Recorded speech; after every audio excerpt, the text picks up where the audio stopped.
पाकिस्तानी जहाज़ straight of Hormuz से आसानी से गुजर गया, जबकि भारतीय जहाज़ पर ईरानी फ़ौज की फायरिंग, जिस पर भारतीय मीडिया गुस्से से आग बगौला हो गया है और पाकिस्तान पर संगीन इल्ज़ामात लगा रहा है।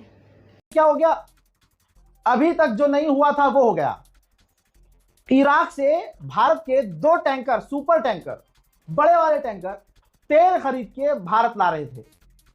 रास्ते में ईरानियन नेवी ने दोनों टैंकरों को वार्न किया और दोनों टैंकर पर हमला कर दिया, गोलियां चला दी।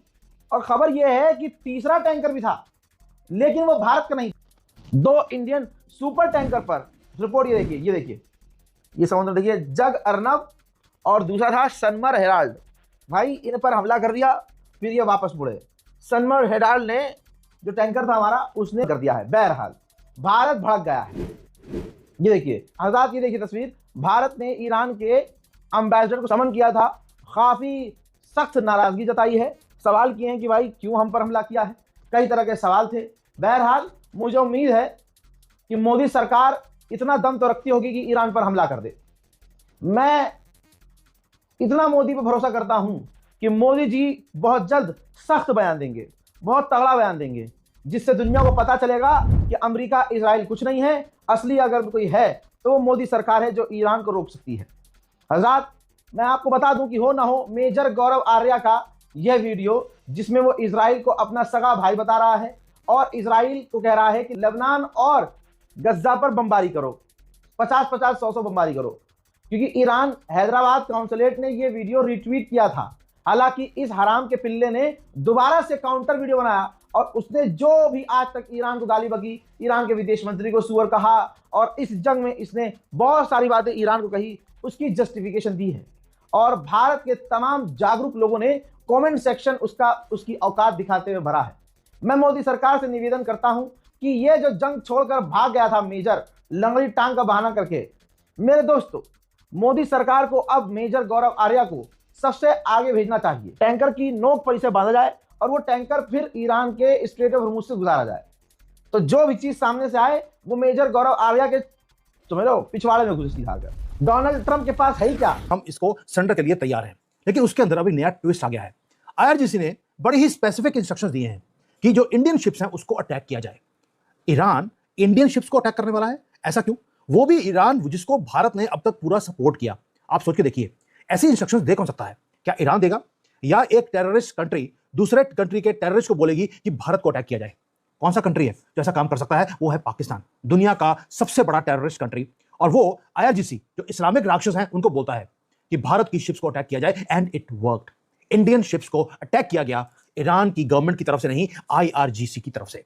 जो पीस टॉक्स हैं दोबारा से टूट गई हैं, स्ट्रेट ऑफ हॉर्मुज़ दोबारा से बंद हो गया है। मैं आपको detailing big is being planned against IRGC, not against Iran, against IRGC. और मोदी जी को जो धोखा दिया गया है उसका बदला अब लिया जाएगा और बड़े लेवल पर वो लिया जाएगा। अब हुआ क्या है और अब आगे जाके क्या होगा ये भी आज डिस्कस करते हैं, क्योंकि संडे है, वीकेंड को ही जनरली अमेरिका अटैक करता है, ताकि जब मंडे रात को अमेरिका में वो मॉर्निंग होगी, मंडे मॉर्निंग वहां पर, तो उनके पास 2 दिन है अभी पूरा जो स्टॉक मार्केट है उसको, ताकि हिले नहीं, वो वीकेंड्स के ऊपर ही जनरली वो अटैक करते हैं। आपको याद होगा मैंने पहले भी बोला था, जो युद्ध है इनके साथ वो फ्राइडे को शुरू होगा, जब अमेरिका की मार्केट बंद हो चुकी होगी और मंडे मॉर्निंग तक काम खत्म। उसको वॉर जोन में दोबारा से कन्वर्ट कर दिया गया है। अब इमेजिन कीजिए कि भारत की जो शिप है उसका कैप्टन वो एक सुपर टैंकर को तेल से भरा हुआ वो लेके जा रहा है, वो नेविगेट कर रहा है through most dangerous water on earth, straight of Hormuz में से, और उसे एक ऑफिशियल क्लियरेंस दी गई थी ईरान की गवर्नमेंट की तरफ से, ग्रीन लाइट थी कि आप निकल जाओ।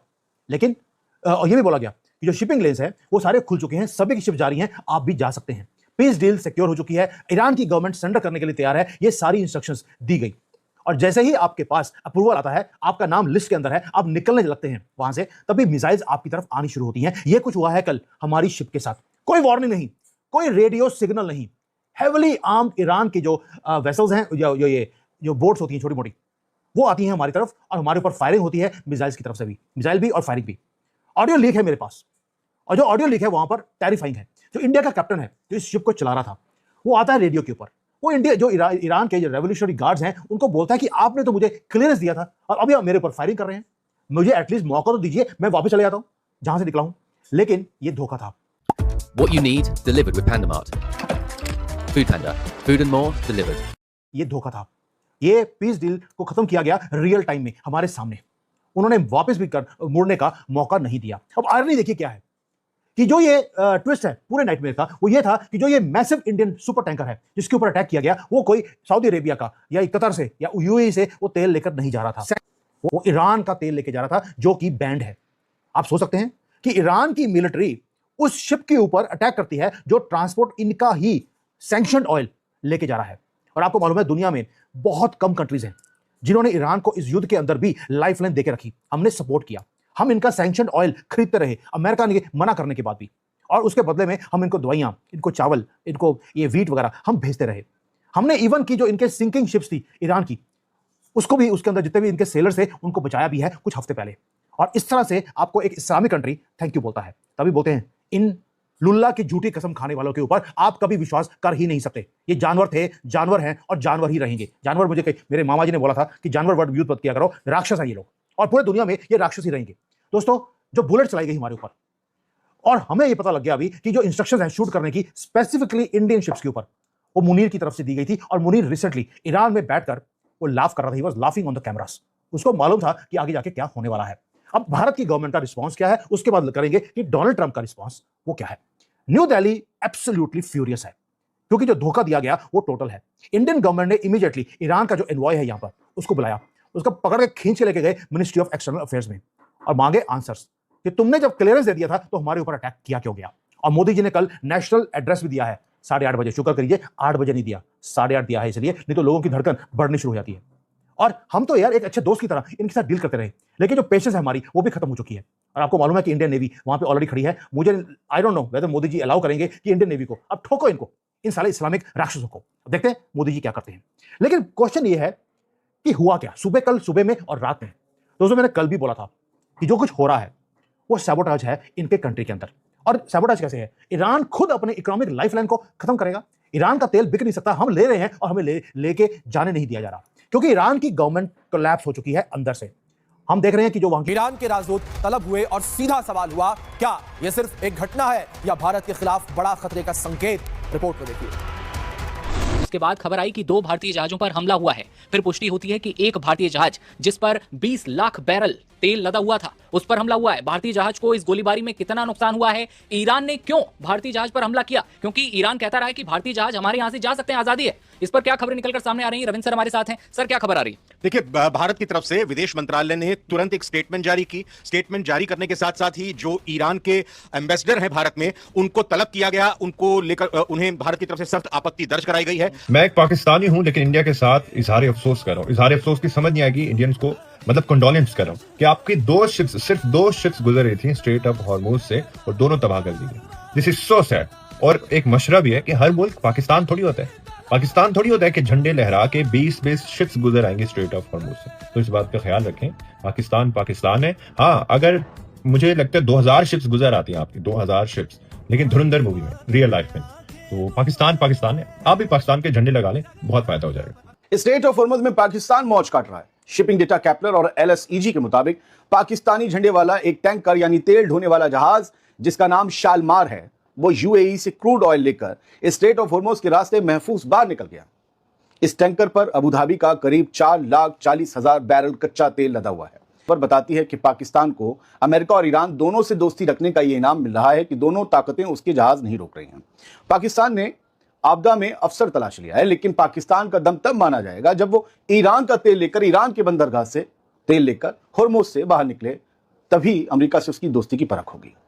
आज भाई इंडिया के शिप को आने से जो ईरान का स्टेट ऑफ हॉर्मुज है वो रोक देता है, कहता है 2 शिप तुम्हारे जो भी शिप आने वाले उसको नहीं आने देता, भाई हमला अलग से कर देता है। यार बताओ, ये सब चीजें हो रही हैं। और हमारे यहाँ एक आर्मी का पता नहीं ऑफिसर है क्या, जो मेजर आ रही है, इतना बड़ा चूतिया आदमी, कहता है मैं इजराइल का बड़ा भाई हूं। मैं तो कहता हूँ 500 बम और लेबनान को बनाओ, 50 बम और मारो। भाई चूतिया तुम जो ऐसे नेशनल टीवी पे जाके हक देते हो, तुम्हारी वजह से ये सब दिक्कत होती है, समझ में आता है कि नहीं? और तुम्हारे से चूतिया इंसान पता नहीं कैसे, मैं तो तुम पता नहीं आर्मी भी थे कि नहीं थे, मुझे तो बिल्कुल भाई बहुत ज्यादा शक हो रहा है यार। जो तुम इतने बड़े चूतियों तरीके जो हकने चालू कर दी हो यार, ये थोड़ा कम कर दो। इससे हमारे देश को दिक्कत होती है जो तुम नेशनल टीवी पे जाके ऐसा बोलते हो। बताओ, अभी ईरान भाई बोल रहा है कि इंडिया की शिप नहीं जान देंगे और सबकी शिप जा रही है। ये भाई बताओ, तुम लोग की वजह से ये सब हो रहा है यार। इतना जो नफरत फैलाई करते हो, थोड़ा कम नफरत फैलाओ, थोड़ा कम चाटना चालू करो।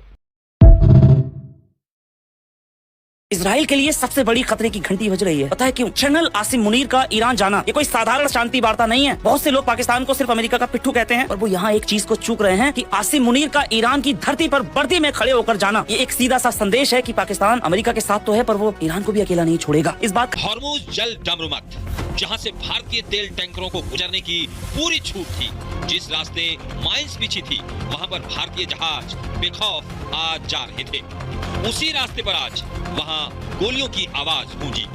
समंदर के बीच तेल से लदे भारतीय जहाज को अचानक ईरानी गार्ड की गन बोट्स ने घेर लिया। शनिवार को 2 भारतीय जहाज हॉर्मुज पार कर रहे थे। करीब 20 लाख बैरल इराकी तेल लदा था, लेकिन तभी ईरानी गार्ड ने एक टैंकर पर गोलियां चलाई। अमेरिका ने दावा किया कि 3 हमले हुए, जिसके बाद 2 भारतीय जहाजों को बीच रास्ते से वापस लौटना पड़ा। ये सिर्फ हमला नहीं था, ये ग्लोबल सप्लाई लाइन पर सीधा वार था। भारत ने तुरंत डिप्लोमेटिक एक्शन लिया। दिल्ली में ईरानी राजदूत को तलब किया गया।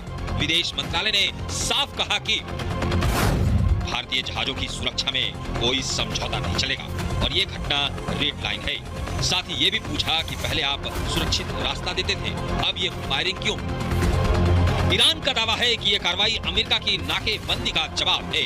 अब ऐसे में ये समझना भी जरूरी है कि अगर हॉर्मुज में तनाव बढ़ता है तो असर सिर्फ समंदर तक सीमित नहीं रहेगा, भारत पर भी पड़ेगा। तेल महंगा होगा, पेट्रोल डीजल की कीमतें बढ़ेंगी, सप्लाई चेन प्रभावित होगी। अब ऐसे में सवाल यह है कि क्या हॉर्मुज में और हमले होंगे? क्या भारत को अपने जहाजों की सुरक्षा के लिए नेवी उतारनी पड़ेगी? क्या ये टकराव समंदर में जंग का रूप ले सकता है? Bureau report, Republic Bharat. हमारे प्रधानमंत्री मोदी की सरकार में हम कहां खड़े हैं, इसका अंदाजा आप खुद लगाइए दोस्तों। वो दाने दाने के लिए मोहताज पाकिस्तान, जिसकी अर्थव्यवस्था दिवालिया होने के कगार पर खड़ी है, उसने अमेरिका और ईरान के बीच सीज फायर करा दिया। ईरान और ट्रंप दोनों की तरफ से इसका क्रेडिट कंगाल पाकिस्तान के प्रधानमंत्री को दिया जा रहा है। एक इंदिरा गांधी थी जिन्होंने पाकिस्तान के 2 टुकड़े कर दिए। एक हमारे डंकापति मोदी जी हैं, जो अक्सर विदेश नीति को मजबूत करने के लिए विदेश यात्रा पर रहते हैं। ट्रंप और नेतन्याहू को अपना परम मित्र बताते हैं, लेकिन परम मित्र ने ही हमारे दुश्मन को आगे करके युद्ध रुकवाया। अगर दोस्ती इतनी गहरी थी तो मोदी जी को बीच में क्यों नहीं लाए? ट्रंप की जीत के लिए भारत में पूजा हो रही थी। मोदी जी वोट मांगने गए थे, लेकिन जीत के बाद ट्रंप मोदी को ही बेइज्जत कर रहे हैं। पहले ऑपरेशन सिंदूर के वक्त सीज फायर कराने का बार बार दावा करते हैं, और अब दुश्मन मुल्क पाकिस्तान को 2 हफ्ते के युद्ध पर विराम लगवाने के लिए क्रेडिट दे रहे हैं। जैसे कि आपने देखा कि भारतीय मीडिया किस तरह से पाकिस्तान पर इल्ज़ामात लगा रहा है और ये बात कर रहा है कि पाकिस्तानी जहाज़ बहुत ही आसानी से स्ट्रेट ऑफ हॉर्मुज से गुजर गया था, लेकिन जब भारतीय जहाज़ की बारी आई तो ईरानी फ़ौज ने फायरिंग शुरू कर दी। अगर आप भारतीय मीडिया का रिएक्शन पाकिस्तान पर देखना और सुनना पसंद करते हैं तो चैनल को सब्सक्राइब करें। अगली वीडियो में मुलाकात होगी, तब तक के लिए अल्लाह हाफ़िज़।